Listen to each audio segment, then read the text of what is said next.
कानून Faisalabad programme news night के साथ मैं हूं आपका मेज़बान मोहम्मद बिलाल डोगर। इलेक्शन और इलेक्शन, हर कोई इस वक्त बात गश सुन रहा है कि इलेक्शन जनवरी के आखिरी हफ्ते में होने जा रहे हैं। इलेक्शन होंगे तो क्या होगा, मियां मोहम्मद नवाज शरीफ वापस आएंगे तो क्या होगा, जो कैदी नंबर 804 है वो छूटेगा तो क्या होगा, वो अंदर रहेगा तो फिर क्या होगा। बहुत सारे सवालात हैं, इसके ऊपर हमने बहुत सारी गुफ्तगू की, लेकिन आज प्रोग्राम है इन हल्का बंदियों के ऊपर। बहुत सारे शहरों की हल्का बंदियाँ और हल्के कम हुए हैं, लेकिन शहर फैसलाबाद के अंदर कौमी असम्बली के 10 और सूबाई असम्बली के 21 हल्के बरकरार हैं। हुआ ये है कुछ नंबर सूबाई असम्बली के अंदर बदले हैं, जबकि कौमी असम्बली के अंदर नंबर बरकरार हैं। प्रोग्राम का मकसद आज होगा कि हल्का बंदियों के ऊपर ज़रा तफसील से नजर दौड़ाएंगे कि कौमी असम्बली और सूबाई असम्बली के हल्कों को कैसे बंदर बांट की गई है और कैसे तकसीम करते हुए नाफजुल अमल किया गया है। कुछ रद्दोबदल भी है, जैसे शहर का दिल चौक घंटाघर हल्का बदला गया है। और अब क्या होगा आगे जाने, और क्या इलेक्शन होने जा रहे हैं, अगर नहीं भी होने जा रहे, लेकिन इस वक्त इलेक्शन कमीशन की तरफ से संजीदगी बहुत ज़्यादा नज़र आ रही है। इलेक्शन कमीशन की बात करें और सियासत की बात करें तो आज जो मेहमान मेरे साथ मौजूद है, चौधरी अब्दुर्रहमान गुज्जर साहब मौजूद हैं। बहुत शुक्रिया रहमान भाई आपका वक्त देने के लिए। बात होगी लिस्टों के ऊपर, फहरिस्तों के ऊपर और हल्कों के ऊपर, क्योंकि हल्कों के अंदर जाकर जो बातें होनी है वो बाद में होंगी। लेकिन आगाज़ करें, बहुत सारे लोगों का इस पर इंटरेस्ट है, ये हल्का बंदियाँ कैसे हुई हैं, MNA के हल्के के अंदर कौन है, MPA के कौन है और कौन सा हल्का किसका बनता है। तो इसके ऊपर ज़रा तफसील से बात करते हैं। Abdurrahman, very shortly starting from the very first point, MNA और MPA को कैसे हल्कों को डिस्ट्रीब्यूट किया गया, कितने कितने वोटर्स रखे गए हैं, कैसे चला जाएगा, और क्या आपको संजीदगी का इंतहा या संजीदगी का अमल इस वक्त इलेक्शन कमीशन के अंदर कितना नज़र आ रहा है? Thank you Bilal. देखिए, ये जो सूबाई हवाले से 4 लाख आबादी जो है वो अप्रॉक्सीमेटली तय की गई है। इसी तरह से अगर नेशनल असम्बली के देखें तो वो 8 लाख के कुछ ऊपर जो है वो आबादी अप्रॉक्सीमेटली तय की गई है। तो इस सिलसिले में ये इलेक्शन कमीशन का अपना मैंडेट होता है, उन्होंने किया है। ये पिछली हल्का बंदियों से थोड़ा सा मुख्तलिफ ये है कि इसमें नई आबादी ऐड हुई है। देखिए, 2018 में जो पिछली सेंसस हुए थे, फिर उसके बाद जो नए सेंसस हुए हैं, तो उसमें जो डिफरेंस आया है वो आबादी का ही आया है कि नई आबादी नए हल्कों में ऐड हो गई है, क्योंकि ये बड़ा ज़रूरी होता है। इसमें हुकूमत ने थोड़ा सा जो है वो गलत तरीका इख्तियार किया कि उन्होंने सेंसस एन उस वक्त अप्रूव किए जब वो एंड पे थे। अगर वो पहले कर देते तो ये भी टाइम बच जाता। लेकिन खैर चलिए, अब ये जो लिस्टें लगा दी हैं इलेक्शन कमीशन ने हल्का बंदियों के हवाले से, इसमें और पिछली हल्का बंदियों में कोई ख़ास फ़र्क नहीं है। 1-2 यूसीज़ है, जैसे आपने कहा कि घंटाघर के हवाले से जो PP है, ये राना शहरियार का हल्का जो राना सनाउल्लाह खान का साबिक बनता है वहाँ लगाई गई है। तो पहले PP 115 था, 16 एग्जैक्टली, यानी कि इतना ही फ़र्क आया है। 1-2 यूनियन कौंसल्स का, ये अमीन भट्ट की यूसी बनती है और थोड़े से और गट वाला करीबी कुछ जो वो पहले ज़िले में था तो सिटी के अंदर ये कुछ जो डिमार्केशन हुई है, हदबंदियाँ हुई हैं। शहर बड़ा है, शहर की आबादी हमेशा जो बढ़ती है, गाँव की आबादी जो है वो कम होती है, क्योंकि जो करीब होते हैं जो सदर होती है पॉपुलेशन के अंदर एग्जैक्टली वो हम जरा शुरू से आगाज़ कर लेते हैं, क्योंकि वो हल्के बहुत ज़्यादा हैं, टाइम लगेगा। NA 95 से आगाज़ करेंगे, जो कि फैसलाबाद NA 1 बनता है। फैसलाबाद नेशनल असम्बली का पहला हल्का बनता है, फैसलाबाद NA 1, फैसलाबाद 1 जिसे कहा जाएगा।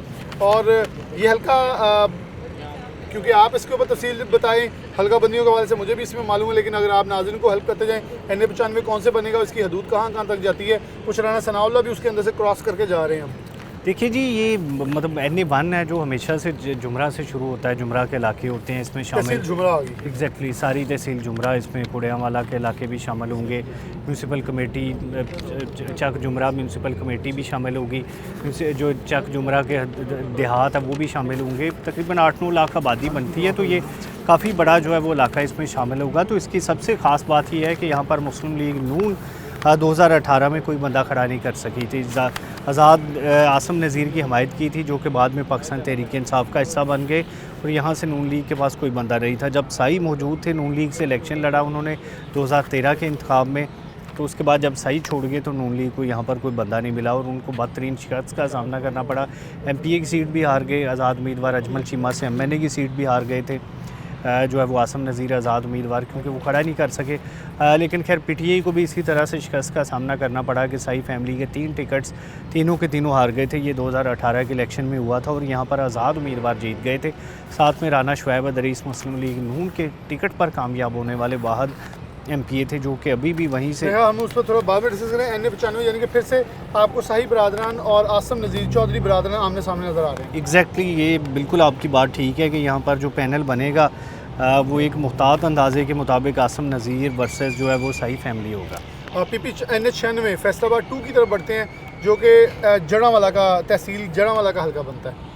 जी, जैसे ये नक्शे में बिल्कुल वाज़े किया गया है कि यहाँ पर जड़ांवाला, जो देखें जड़ांवाला बिलाल इतनी बड़ी तहसील है कि ये पाकिस्तान की 10 बड़ी ज़िलों से बड़ी तहसील। एग्जैक्टली जैसे चन्यूट है या शेखुपुरा जैसे छोटे ज़िला उनसे बड़ी तहसील है, बड़ी पॉपुलेशन है इसकी। म्यूनसिपल कमेटी भी इसमें आती है, इसमें जो है वो तकरीबन 100 से ज़ायद देहात भी आते हैं, तो ये काफ़ी बड़ी जो है वो। और यहाँ पाकिस्तान तहरीक इंसाफ की विनिंग सीट जो है वो शामिल हो गई है नून लीग के अंदर नवाब शेर सीट की शक्ल में। Exactly. अब वहाँ जो चौधरी बरादरान थे, चौधरी अली अख्तर और ज़हीरुद्दीन, वो कोशिश कर रहे थे MNA के लिए, अब वो IPP के अंदर हैं। आप उधर मुस्तकबिल क्या देख रहे हैं, कौन किसके मुकाबले में आ सकता है और ये हल्का कितना के इम्पोर्टेंट है, कौन हॉट फेवरेट अभी तक नज़र आ रहा है? बिलाल देखें, ये नून लीग के लिए सबसे बड़ा इम्तिहान होगा, क्योंकि वहाँ तलाल चौधरी भी मौजूद है और Exactly. नाहली ख़त्म हो चुकी है। बड़ी कुर्बानी दी है उन्होंने 5 साल की। बल्कि मैं समझता हूँ कि जितनी कुर्बानी फैसलाबाद की अगर बात करें राना सनाउल्लाह खान और तलाल चौधरी ने दी है, उतनी पंजाब में बहुत कम लोगों ने दी होगी। इन लोगों ने बड़ी कुर्बानी दी। एक बंदे ने अपना कैरियर जो है वो दाव पे लगाया, जेल गया।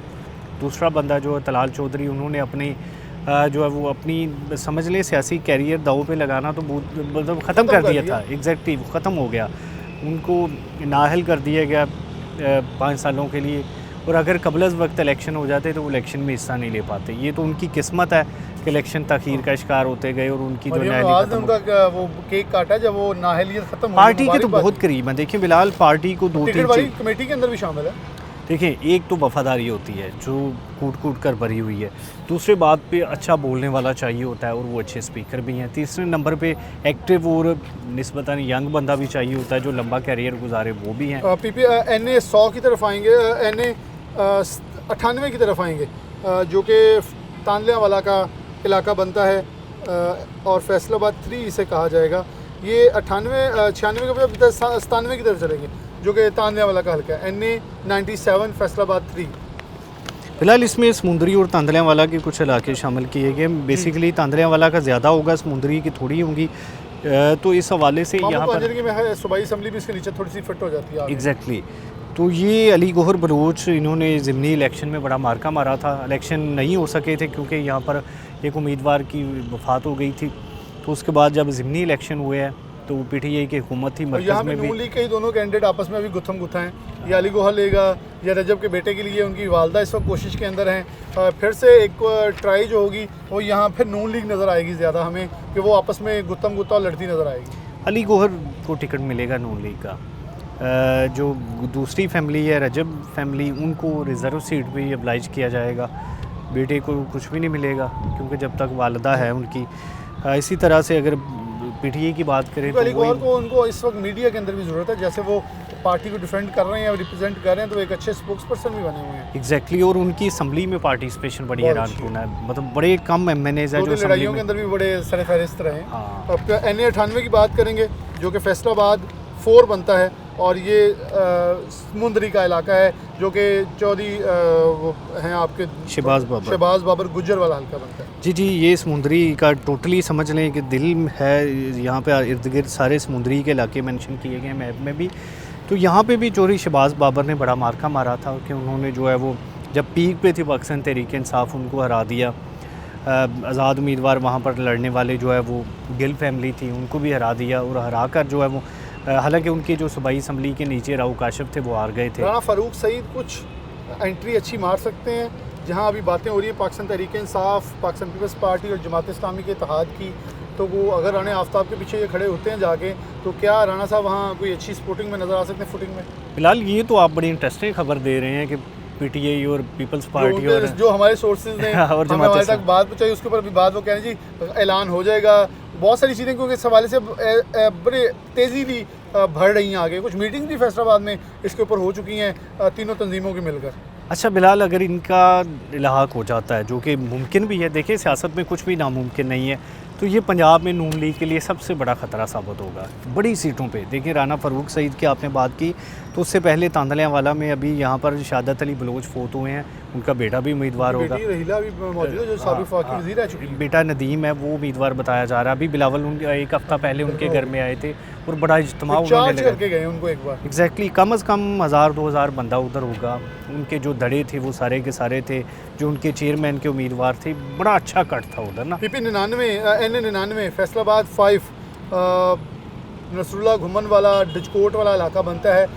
रज़ा नसरुल्ला घुमन बड़े मजबूत हैं वहाँ से, लेकिन कुछ चीज़ें वो कह रहे हैं कि मैं सियासत से किनारा कशी इख्तियार कर चुका हूँ, लेकिन कबल वक्त ये चीज़ें होती हैं, लेकिन वहाँ किसी भी जमात के पास उनके अलावा अभी तक कोई भी मजबूत उम्मीदवार नज़र नहीं आ रहा। आपकी क्या ख्याल है?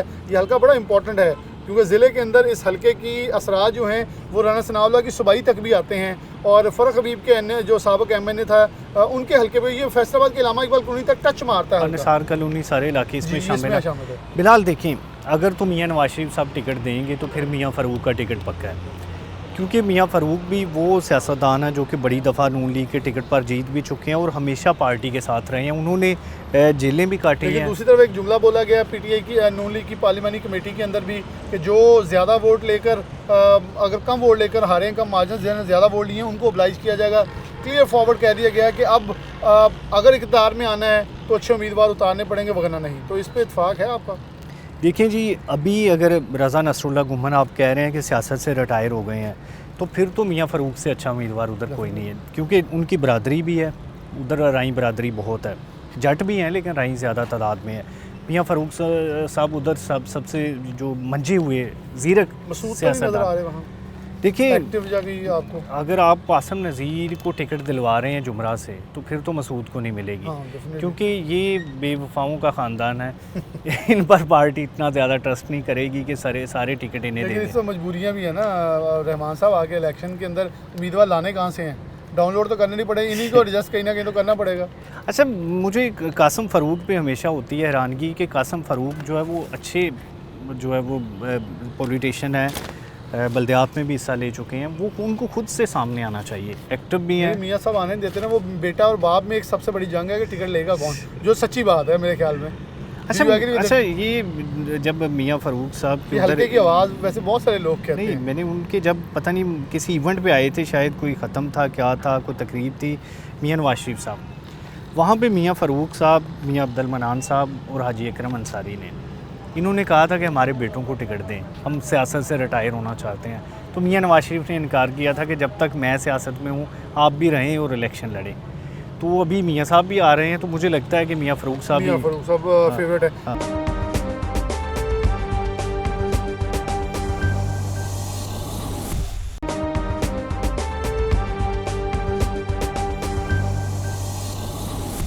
NA 100 बात करें तो NA 100 के अंदर फैसलाबाद 6 बनता है। राना सनाउल्लाह का हल्का है, मजबूत हल्का है, लेकिन सिदरा बंदेशा जो हैं वो पाकिस्तान पीपल्स पार्टी में जा चुकी हैं, क्योंकि पाकिस्तान पीपल्स पार्टी के साबिक जो वहाँ से उम्मीदवार थे उनका इंतकाल हो गया, अल्लाह उन्हें जनरल गरीकर रहमत करे। क्या समझते हैं कि यहाँ कोई टफ़ टाइम हो सकता है? डॉक्टर निसार जट पाकिस्तान तहरीक इंसाफ की तरफ से वैसे कहीं नज़र ही नहीं आ रहे। राना आफ्ताब साहब साबिक सदर पंजाब के रहे हैं पीपल्स पार्टी के, वो इसके नीचे सूबाई के अंदर एक तरफ हैं, लेकिन वहाँ कुछ भी गहमा गहमी नज़र नहीं आ रही। राना साहब नज़र आ रहे हैं। आपको क्या लगता है सिदर सईद मंदेशा कहीं कोई टफ़ टाइम जिस हल्के को इंटरेस्टिंग बना सकती है? देखिए जी, सदर का इलाका है, इसमें नडवाला रोड है, शहरी इलाके भी कुछ शामिल है, जंग रोड के शेखपुरा के साथ आगे टच कर रहा है थोड़ा, और ये वसी हो गया हल्का। हाँ बिल्कुल, ये एक आध यूसी तो आज़ाद अली तबस्सुम के नीचे भी बिल्कुल, ये जो राइयों के गाँव एक आधा अंदर ऐड हुआ है। एग्जैक्टली, तो ये बड़ा अहम हल्का है। बिलाल देखें, आपने बात की सिदरा बंदेशा की, तो निसार जट जो है वो मुझे लगता है कि वो बड़ा टफ़ टाइम देते हैं हमेशा। देखें, वो दो बार मैंने बन चुके हैं, उनके जो है वो यहाँ पर कई अरसे से चले आ रहे थे, लेकिन अभी गायब है ना सारे PTI वाले। हाँ, ये एज है। लेकिन अगर पीपल्स पार्टी के टिकट से सिदरा बंदेशा आती हैं तो ज़्यादा टफ़ टाइम नहीं दे पाएंगी, क्योंकि उनकी उस क्या अगर पाकिस्तान तहरीक इंसाफ और पाकिस्तान पीपल्स पार्टी का इत्तेहाद होता है तो निसार जट साहब सिदरा सईद बंदेशा को सपोर्ट कर देंगे? नहीं, उनकी देखिए, उनकी तो ख़ानदानी दुश्मनी बन चुकी है। मतलब उनके भाई का जो मर्डर है वो इल्ज़ाम सीधा उन्होंने पर्चा भी करवाया निसार जट पे। अब उसमें इन्वॉल्व हैं या नहीं है वो इन्वेस्टिगेशन में या इंटरोगेशन में होगा, लेकिन बहरहाल ये इस वजह से सुलह नहीं हो सकती।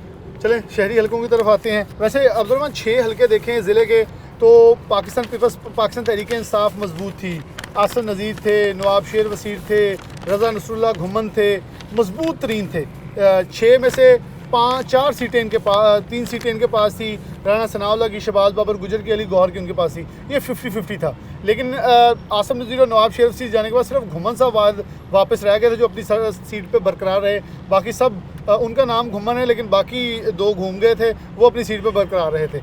अब सिटी की तरफ आते हैं, 4 MNA चारों PTI के थे और 4 में से जो हालात बाद में बने पाकिस्तान तहरीक इंसाफ के अंदर कि अब वो इलेक्शन जो इंट्रा पार्टी इलेक्शन वो भी नहीं करवा पा रहे।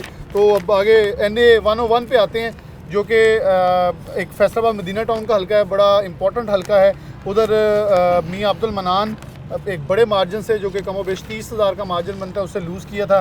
फैज़ुल्लाह का मौका ताहाल अभी तक बैरून मुल्क मौजूद हैं, ऊपर से उनको और उनके भाई को दहशतगर्दी की अदालत ने इश्तिहारी करार दे दिया है। तो क्या इनपुट देख रहे हैं उस हल्के के अंदर, क्या होने जा रहा है, कुछ उस हल्के की इंपॉर्टेंस कितनी होगी पाकिस्तान मुस्लिम नून के लिए, क्योंकि एजाज विरक भी नून लीग के लिए ट्राई कर रहे हैं, मुजम्मिल भी एक मौजूद हैं आज़ाद उम्मीदवार के तौर पर वहाँ। आप बताएं, आपको क्या लगता है फैज़ का मौका पीपल्स पार्टी से आएंगे? मुझे एक पाकिस्तान पीपल्स पार्टी के एक दोस्त ने कहा कि जो पुराने दोस्त हमारे साथ दौराने असम्बली छोड़ के चले गए थे वो राब्ते में हैं। तो वो असद मौज़म थे और फैज़ुल्लाह का मौका थे, ये दोनों सिटिंग MPA छोड़ के आए थे, पाकिस्तान पीपल्स पार्टी छोड़ के आए थे।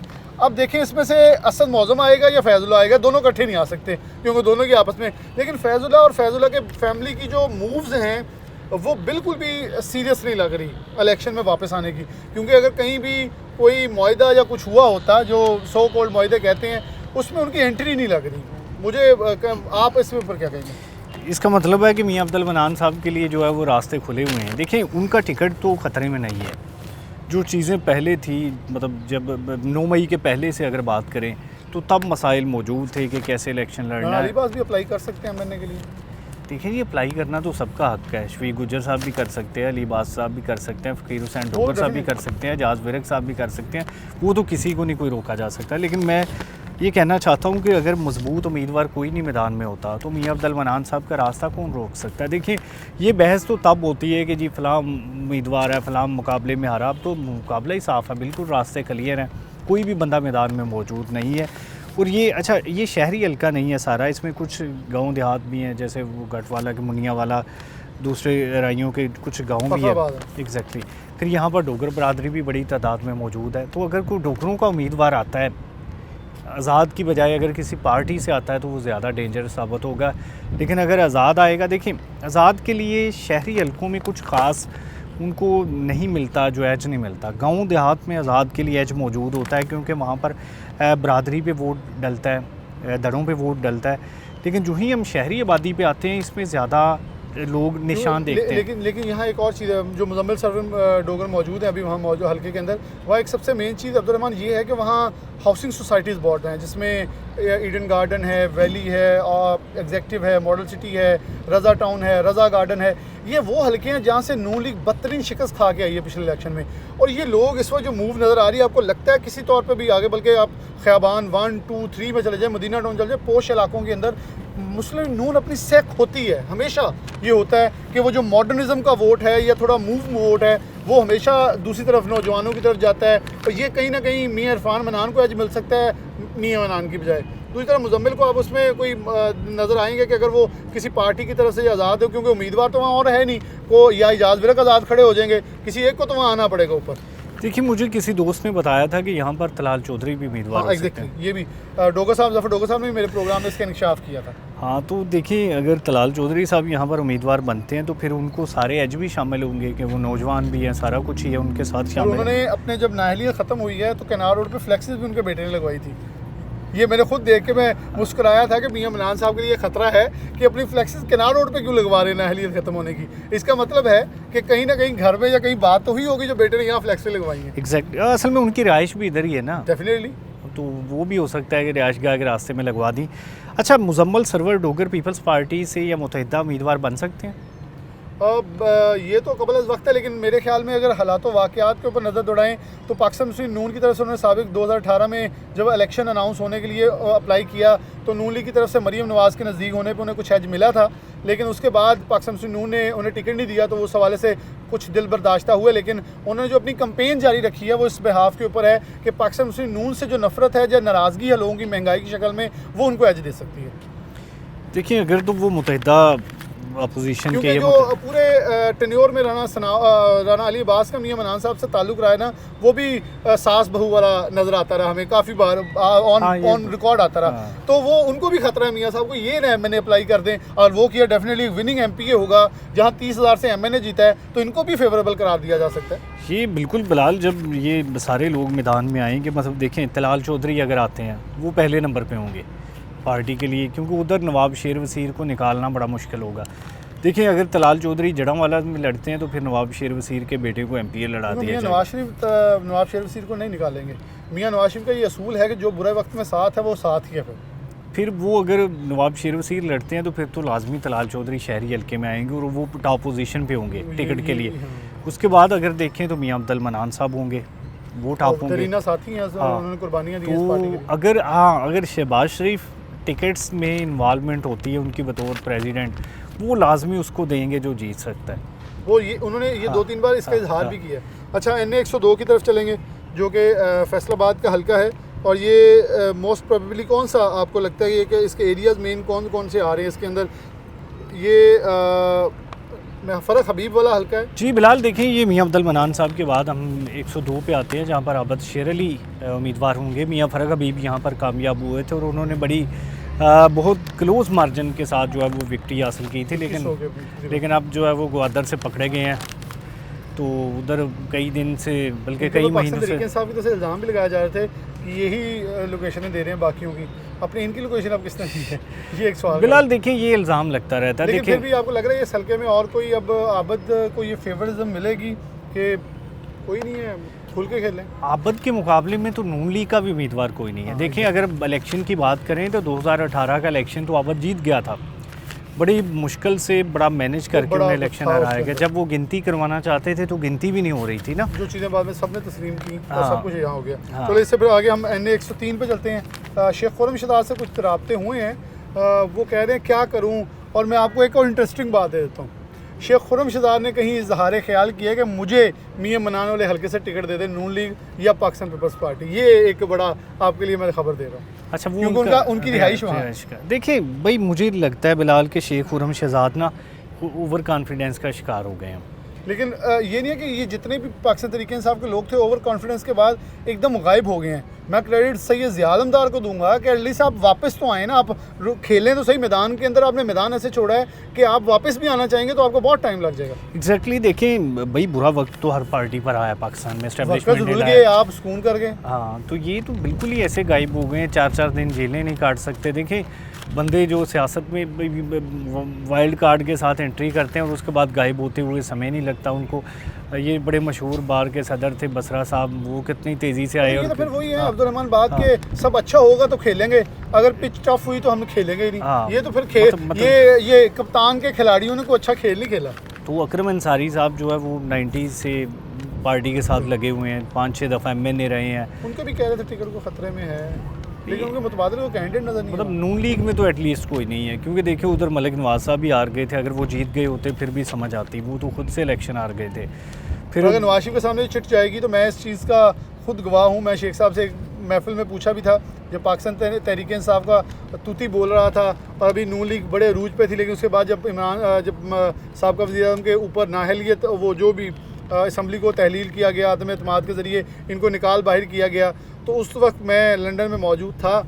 तो वहाँ भी एक दोस्त ने सिफारिश की थी शेख साहब को मुलाकात के लिए, लेकिन नवाज शरीफ ने अकरम अंसारी का नाम देख के उस पर एग्रीमेंट नहीं दिया था। तो इसका तो मतलब है कि अकरम अंसारी वहाँ से फिर से टिकट ले जाएंगे। देखिए जी, मतलब उन्होंने बड़ी हर बुरे अच्छे वक्त में पार्टी के साथ रहे हैं, डिवीज़नल सदर के तौर पे ज़िम्मेदारियाँ सर अंजाम दे रहे हैं, राना सनाउल्लाह खान के बड़े करीबी साथी हैं। तो बड़ी मुश्किल होगा किसी बंदे का एंट्री मारना उधर से। NA 104 राजा मोहम्मद रियाज अहमद खान बिलाल, ये ऑपोजिशन लीडर कौमी असम्बली, ये अभी रिसेंट संडे को जो है वो उनका बड़ा भरपूर इस्तकबाल हुआ।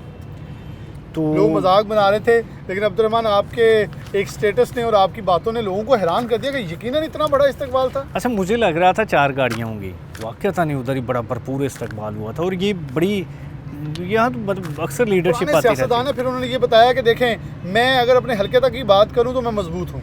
एग्जैक्टली, लेकिन मुझे समझ नहीं आई उन्होंने उधर खिताब कोई नहीं किया। बस वो शुक्रिया अदा किया 1 वो मिनट में। बंदा थोड़ा खुशी में निहाल भी तो हो जाता है। चले हम पीपीएस की तरफ आते हैं। फैसलाबाद की अब पीपीएस शुरू होंगी, पहले 97 से शुरू होती थी तो अब 98 से शुरू होंगी। जो जुमरा से शुरू होगी और फैसलाबाद 1 कहलाएगी, वहाँ से आगाज़ होगा। अब तो ज़रा शॉर्टली, क्योंकि यहाँ टाइम कम है और हल्के ज़्यादा होंगे। पीपी 98 ये झुमरे का बनती है।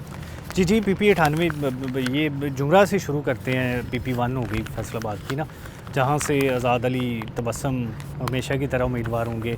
और अजमल चीमा तो अब आईपीपी के हाँ। डिवीजनल सदर हैं, तो वहाँ से आ जाएंगे। हाँ। अगर पीपी 99 पे चले जाएँ, ये भी चक जुमरा की दूसरी साइड बनेगी, जहाँ पर शुएब अदरीस मजबूत हैं दोनों। एग्जैक्टली ये एमएनए को फ़ायदा देंगे जो भी ऊपर आएगा। जो भी ऊपर आएगा, और अगर आसम नज़ीर आ जाता है तो इसका फ़ायदा इन तीनों को हो जाएगा। ठीक है। लेकिन अगर इसमें अजमल चीमा एंट्री मारते हैं या कोई कहीं ना कहीं, देखिए एक बात ये भी बिलाल की जा रही है कि आईपीपी के साथ कोई ना कोई लहाक हो जाएगा, तो उनको कहीं ना कहीं से एडजस्ट किया जाएगा। तो अगर अजमल चीमा को एडजस्ट किया जाता है तो ये आज़ाद अली तबस्सुम पे बड़ा जो है वो अटैक होगा। पीपी 100 ये तो आगे मतलब वही आगे जड़ावाला की पीपी 1, जिसमें देही इलाका ज़्यादा शामिल है, शहरी इलाका शामिल नहीं है, देही खान बहादुर इलाका। डोगर है। एग्जैक्टली। और मेरे ख्याल में इस वक्त वहाँ खान बहादुर डोगर के अलावा कोई कैंडिडेट मजबूत नज़र नहीं आ रहा, जो बज़ाहिर ये लगे कि क्योंकि तलाल चौधरी भी इस वक्त उनके सपोर्टिव हैं। अगर तो तलाल चौधरी उधर से जड़ावाला से इलेक्शन लड़ते हैं तो उनके साथ लाजमन लेकिन खान मुझे ये भी बहादुर पता चला कि अगर तलाल चौधरी नहीं भी लड़ते तो कोशिश करेंगे कि खान बहादुर को टिकट दिलवा दें, अपनी शराइत के अंदर ये रख लें। मैं शहर से आ जाता हूँ तो मेरा एक बंदा नीचे एडजस्ट कर लें, ताकि वो हल्के के अंदर उनकी फुटिंग कायम रहे। एग्जैक्टली वो उनके सबसे करीबी साथी हैं, क्योंकि पहले जो यहाँ पर जो गुज्जर साहब फौत हो गए हैं वो भी बड़े करीबी साथ थे उनके। अब वो जो है वो खान बहादुर डोगर, एक राणा साहब हैं कोई, वो जो राणा सनाउल्लाह के काफ़ी करीब हैं, जिनका चेयरमैन फेस्को के लिए भी नाम आ रहा था। अच्छा हाँ, वो भी उसी हल्के से मेरा कैंडिडेट के तौर पे वो तो बेचारे बड़ी देर से कैंडिडेट हैं, हर जगह राणा सनाउल्लाह खान के करीब होते हैं, लेकिन मुझे समझ नहीं आती कि उन्हें ओबलाइज क्यों नहीं किया जाता। मतलब मियां ज़ियाउर रहमान की तरह उनकी तो इस बार उम्मीद कह रहे काफ़ी हद तक पैदा हो चुकी है, लेकिन हल्के नहीं बड़े सारे फंस गए इस वक्त। देखिए मुझे लगता है कि इन्वेस्टर में और पॉलिटिशियन में फ़र्क होता है। इन्वेस्टर ये फ़र्क नहीं होता, ये फ़र्क रखा गया है।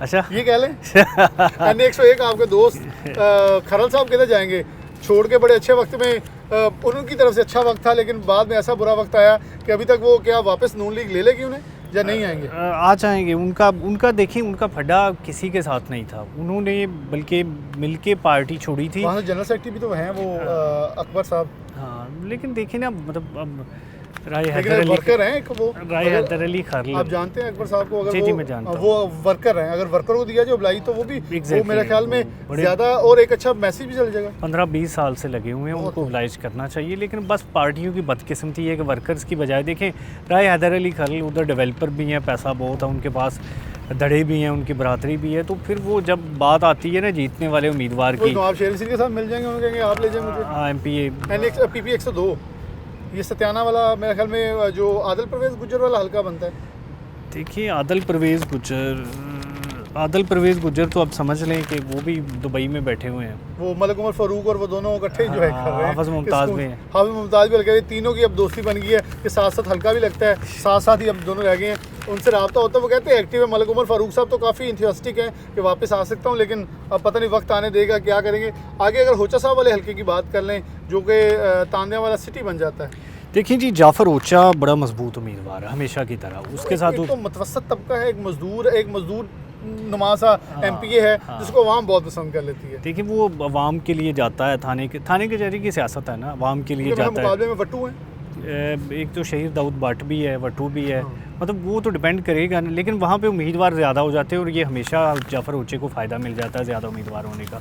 इसी तरह से आगे जब मतलब अगर यहाँ पर मामू कांजर में हल्का आ गया। हाँ वहाँ मामू कांजर में तो सफदर शाकर है और उनके मुकाबले में वो आता भी है तो उसे, लेकिन वहाँ से सुना जा रहा था कि वो जो फतियाना साहब हैं उनके बेटे इंटरेस्टेड हैं। एहसन रियाज फतियाना ने 2013 में आज़ाद इलेक्शन जीता भी था उधर से, लेकिन उसके बाद वो पता नहीं क्यों गायब हो गए। वो MNA के लिए इंटरेस्टेड हैं तांदिया वाला से।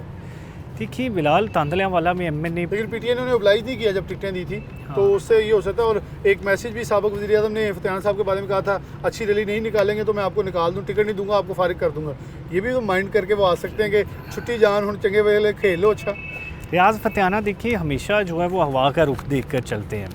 वो बड़े प्रोग्रेसिव बंदे हैं, बड़ी अच्छी गुफ्तगू करते हैं, लेकिन सियासत में हमेशा जो है वो दड़ों के साथ और जो पुरानी कदरें हैं उनके साथ मिलकर चलते हैं। तो तांदले वाला में मुश्किल है, उनकी दाल नहीं गलेगी। हाफिज़ मुमताज़ वाली समुंदरी वाली सीट, राव काशिफ रहीम। देखिए राव काशिफ रहीम इस बार जो है वो बड़े मजबूत उम्मीदवार, लेकिन शहबाज बाबर के साथ भी उनका फड्डा है। लेकिन वो साथ वो आपके साबिक एमपी के भी तो दोस्त वहाँ मौजूद हैं ना, गिल, आरफ गिल।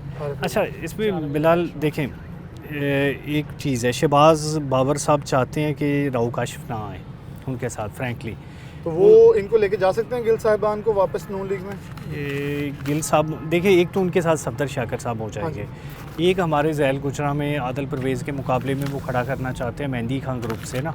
अच्छा, हाँ, मेजर अकरम को या उनके किसी मेजर अकरम एक पुराने कैंडिडेट रहे हैं और बड़े नून लीग के साथ वफादार रहे हैं, और वो ख़ास तौर पर उनकी जो कुलसूम नवाज़ के साथ वफादारी है वो बड़े अच्छे अल्फाज में गाड़ी चला के जाया करते थे जब वो रैलियाँ निकालती थी, तो उस वक्त इनका बड़ा ताल्लुक रहा है। और जैल में स्पेशली गुजर होने के नाते उनका ज़्यादा हो सकता है, लेकिन बहरहाल राव काशिफ को निकालना इतना आसान नहीं होगा। 2 बार MP रहे हैं, उधर से बड़े मजबूत हैं, एडवोकेट भी हैं, उनके अपने दड़े हैं, तो ये काफ़ी जो है वो मुश्किल में हाफिज़ मुमताज़ के रवैये ने भी उनको काफ़ी फ़ायदा दिया। आगे अगर मलिक उमर फ़ारूक का हल्का देखें तो अभी आपके दोस्त नून लीग में शामिल हुए हैं, बड़े खामोशी से वो जो साबिक चेयरमैन थे अजहर गुज्जर साहब, लेकिन उधर देखें तो मलिक उमर फ़ारूक की एब्सेंस उनको फ़ायदा देगी, क्योंकि वहाँ सबसे ज़्यादा कैंडिडेट और हॉट फेवरेट ही ऊपर घुमन साहब थे, नीचे मलिक उमर फ़ारूक थे, दोनों एकदम स्किप हो गए हैं।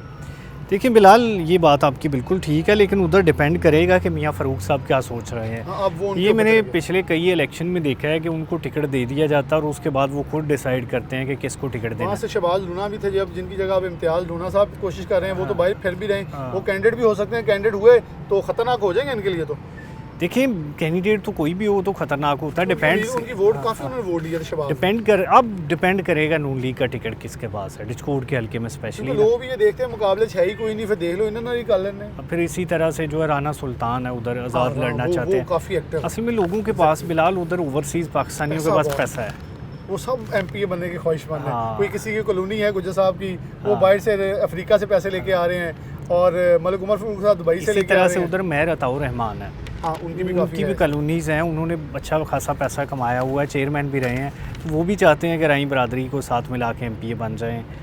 थोड़ा सा आगे शहर के अंदर दाखिल हो जाएँ, PP 110, बल्कि अभी राना आफ्ताब वाला हल्का और नदीम आफ्ताब संधू वाला रहता है, वो उसे डिस्कस कर लें।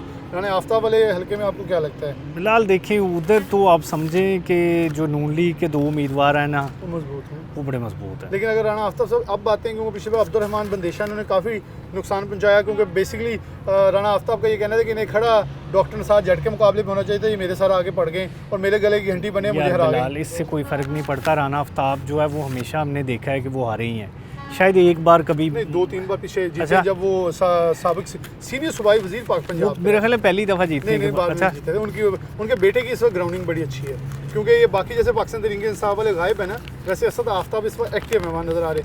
आगे अगर हम नागरा वाली बात कर लें तो वहाँ थोड़े दिन पहले दोबारा से एक्टिव फ़ोन कॉल्स एक्टिव हुई हैं और ज़रा डेरे पे बैठना शुरू हो गए हैं हमारे जो हाफिज़ अताउल्लाह साहब हैं, लेकिन नदीम आफ्ताब संधू साहब इस वक्त वहाँ फिर रहे हैं। ज़फ़र इकबाल नागरा को हराने के लिए बहुत एफर्ट करनी पड़ेगी, वो एक अलग शख्सियत है, एक और शख्सियत का नाम है। वो मतलब समझ लें कि अबाव दी पार्टी हैं वो, मतलब जब उनको टिकट नहीं मिला था, काशिफ रंधावा को मिला था, तब भी वो जीते। अच्छा, PP 110 सिटी के अंदर आ जाते हैं, क्योंकि यहाँ से अब शुरू होगा, ये थोड़े से हल्के चेंज हुए हैं, जो पहले 109 था वो 110 हो गया है, और इसमें बल्कि हम ऐसे करें एक तरतीब से डिस्कस कर लें, ज़्यादा बेटर है, क्योंकि पूरे हल्के शहर के शुरू हो गए हैं। अगर हम किधर से आप शुरू करना चाहेंगे?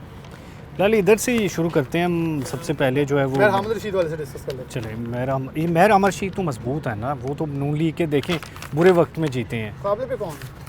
उनके मुकाबले में इधर नून लीग से राना एहसान अफजल साहब भी हैं।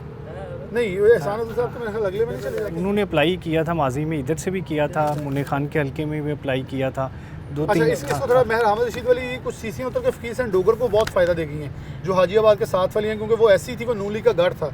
वो मेहर हामिद साहब ने कहा भी कि मैंने बनी बनाई फ़कीर सैन को दी है, उनका ख़तरनाक हल्का उनके ऊपर से उतर गया है। अब फ़कीर हुसैन डोगर के मुकाबले में बाहर से बैठे तो इस वक्त मैसेजेस रोज़ आते हैं महबूब आलम संधू के, लेकिन ग्राउंडिंग पे मेरा ख्याल, आपको क्या लगता है कि 2 बार नाकाबिले शिकस्त रहे हैं, मेरे ख्याल में उनको फ़ायदा होगा इसका? असद मौसम नहीं लड़ेगा, असद मौज़म तो अगर वो जरा जो मैंने आपसे पहले स्टार्ट में बात की है तो जिक्र हो सकता है तो ठीक है, लेकिन मेरे ख्याल में अभी तक तो कोई ग्राउंड नहीं नज़र ही नहीं आ रहा। संधू साहब के हाथ में जीत की लकीर नहीं है। ये सेम है, वैसे ही है जैसे कासिम फ़रूक और इरफान मरान दोस्त हैं, हमारे भाई हैं इरफान साहब, लेकिन माज़र के साथ वो लोग कहते हैं तो हमने एक जुमला बोला। तो फ़कीर कुछ हुसैन दोस्त ऐसे हैं जो अच्छे वक्तों में भी नहीं जीत पाए, वो बेचारों के ऊपर ये बड़ी एक कदगन है। तो ये मैं अहमद रशीद और फ़कीर हुसैन डोगर के लिए मैदान अली खुला राना अली अब्बास डिपेंड करेगा। देखिए अगर तो बसरा जब आया था मैदान में नहीं है, वो तो बाहर जा चुके हैं, अभी तक उम्रा करने के बाद आगे में चले गए हैं। नहीं, इधर वापस से तो फिर के पास बड़े उम्मीदवार हैं। कहीं नदीम आफ्ताब आपने सॉरी नदीम सादक डोगर नदीम साहब सादक डोगर हैं, लेकिन वो भी खामोश हैं, पोस्टों की हद तक हैं।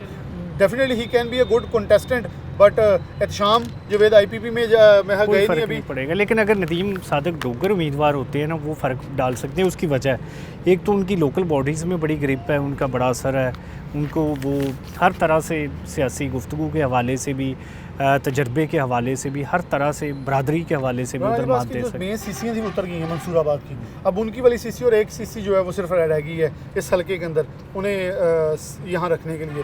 लेकिन उनका आगे जो वोट मुनिया वाला फ़खराबाद की तरफ था वो भी सुना जा रहा है कि गट वाला रह गया, वो भी उतर गए हैं। तो अब आगे मदीना टाउन के इलाके के अंदर उन्हें सपोर्ट काफ़ी पहले भी है मेरे, लेकिन अगर मुकाबले भी नहीं आता definitely he can be he is definitely फिर तो अगर मजबूत उम्मीदवार नहीं आता फिर तो देखें वन साइडेड इलेक्शन हो जाएंगे ना। 2013 में स्वीप हुए थे। मजबूत होने असल बेसिकली बाहर के इलेक्शन के बाद उन्होंने काफ़ी अपनी सियासत को मजबूत रखा है, लेकिन उसकी वजह से मुतनाज़े भी हुए हैं, मसले भी हुए हैं। अब देखें मतलब कहा जाता था कि अगर मतलब बसरा या इस तरह का कोई मजबूत उम्मीदवार मैदान में आता है तो अच्छा मुकाबला हो अच्छा जाएगा। आगे चले जाएं थोड़ा सा हम शफीक गुज्जर से पहले, बल्कि शफीक गुज्जर वाला भी आ जाता है, उसके साथ लतीफ़ गुज्जर वाला भी आ जाता है। ये बिलाल सबसे इंटरेस्टिंग हल्का होगा। यहाँ पर शेख आजाद भी कोशा है, हाँ। शफीक गुज्जर भी कोशा है, हाँ। लतीफ़ गुज्जर है ही नहीं, लतीफ़ नज़र है ही नहीं। अच्छा इसमें मैं आपको बताऊं कि शफीक गुज्जर ने अपने पुराने हल्के में अप्लाई नहीं किया था। हाँ ये बड़ी उसने सिर्फ एक हल्के में हबीब ने अप्लाई कर दिया था। हाँ लेकिन मतलब उसने सिर्फ एक ही हल्के में अप्लाई किया कि मैंने बस इधर से। और शेख साहब की वो सुन रहे हैं कि वो PP 118 वाले में इंटरेस्टेड हैं, जो कि जंग रोड से मुल्का उधर से पहले भी जीतते रहे हैं ना। रहे हैं। मतलब उधर शेख बरादरी भी है, उधर सारी वो कश्मीरी बरादरी जो बिजनेस फैमिली के ख्वाजा लोग हैं सारे, ख्वाजा इस्लाम का हल्का भी होता था। शेख साहब यहाँ से जीते भी है, सारा कुछ है उनका। उनको तो बाद में यहाँ से उठा के उधर भेजा गया ना।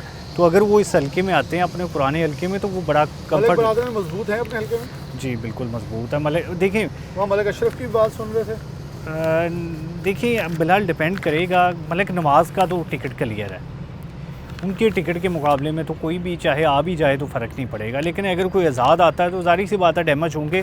लेकिन अगर उसके साथ ताज मील और राना शहरियार वाला मियाँ ताज मील तो डेफिनेटली वो, बल्कि लोग कहते हैं MNA खड़ा करते हैं, मतलब वाहिद कैंडिडेट है जिनको लोग मांग रहे हैं ऊपर आने के लिए भी, जहाँ चौधरी शेर अली भी उनके साथ देते नजर आते हैं हमेशा। एग्जैक्टली देखिए अब तो वो चौधरी शेर अली ग्रुप ना भी साथ दे तो उन्हें पार्टी टिकट देगी। चौधरी शेर अली उसके ऊपर बहुत यकीन करते हैं। वो आप कह सकते हैं कि आबद शेर अली से भी ज़्यादा करते हैं, क्योंकि उन्होंने कमिटमेंट दिखाई है और आबद शेर अली जो है वो बुरे वक्त में भाग गए थे। ये भी एक बड़ा मसला है। शहरियार शहरियार का जो हल्का जिसमें घंटाघर वगैरह भी शामिल हो गया तो सपोर्ट देगा वो, मतलब लेकिन यहाँ एक अब्दुलरहमान एक बात कीजिए, इसरार अहमद मुन्ना खान भी तो उसी हल्के में रहते रिहाइश पजीर हैं, तो ये तो राना एहसान अफजल को फ़ायदा होगा कि जो इस हल्के में अब चले गए हैं मुन्ना खान साहब, वहाँ तो आगे हैं आगे राना शहरियार, और ये राना एहसान अफजल के लिए फ़ायदा मंद नहीं होगा इस हल्के में क्लियर। बिल्कुल मुझे भी ये लगता है कि पार्टी की कहीं ना कहीं अभी वो मियाँ साहब से मिलेंगे, भी कमिटमेंट हुई है उनके साथ ना कि उनको NA की बजाय सूबाई हल्के में लड़ाया जाएगा। ये इसकी ज़रूरत है, ये इतना लाइक इंसान है, इतना लाइक नौजवान है कि आपको अगर मेरे ख्याल में मैं अगर सूबाई MP बनता देखता हूँ, ये कंफर्म मिनिस्टर फॉर फाइनेंस हो सकते हैं, जितने वो डेलिब्रेटली चीज़ों को ब्रीफ करते हैं और ग्रिप रखते हैं अपनी। और कभी भी ये नहीं है कि आप गलत या सही के ऊपर आप बहस करें उनके साथ तो गलत मानते हैं, सही को आगे प्रिटेंड करते हैं। बिल्कुल ऐसे ही है। वो बड़े मतलब उनके वालिद भी बड़े इस हवाले से बड़े कारआमद इंसान थे, पार्टी के लिए बड़ा वर्क किया। वो भी सेम पार्टी को ऐसे नौजवानों को ओब्लाइज और प्रमोट करना भी चाहिए, तभी उनको एडवाइज़र बनाया शहबाज शरीफ ने, एंड तक अपने साथ रखा। तो बहरहाल वो बड़े, फिर इसी तरह से इस हल्के से शराज कालू भी बड़े जो है वो भी बड़े मजबूत उम्मीदवार हैं। उनको अगर किसी हल्के से टिकट मिलता है तो वो बड़ा टफ टाइम देंगे, बल्कि जीत जाएंगे, क्योंकि मेयर के इलेक्शन पे भी वो बड़ा क्लोज चले गए थे। बिल्कुल। ये अब्दुलरहमान बहुत शुक्रिया आपका, पूरे तफसील के साथ NA और PPs आपके सामने 10 MNS थे, 20-21 MPA के हल्के थे। ये आपके सामने रखने का सिर्फ एक ही मकसद था, मलहूज़ा खातिर रखा था कि जो चीज़ें इस वक्त शहर फैसलाबाद में हल्का वाइज चल रही हैं उसमें क्या है और क्या चलेगा और क्या होगा, ये सब आपने सुनी। डेफिनेटली इसके अंदर कोई कमी पेशी आने वाले प्रोग्राम में कवर करेंगे कि अब कैंडिडेट्स के ऊपर बहुत तफसीली गुफ्तगू होगी। बहुत सारे कैंडिडेट्स की नाराज़गियाँ हो जाती हैं, लेकिन हम हक़ाइक़ के ऊपर चीज़ें रखते हैं ताकि कोशिश हो किसी की दिल आज़ारी ना हो, बल्कि हक़ाइक़ जो हैं आवाम तक पहुँचे। इसी के साथ प्रोग्राम न्यूज़ नेट से इजाज़त दीजिए। अल्लाह हाफ़िज़।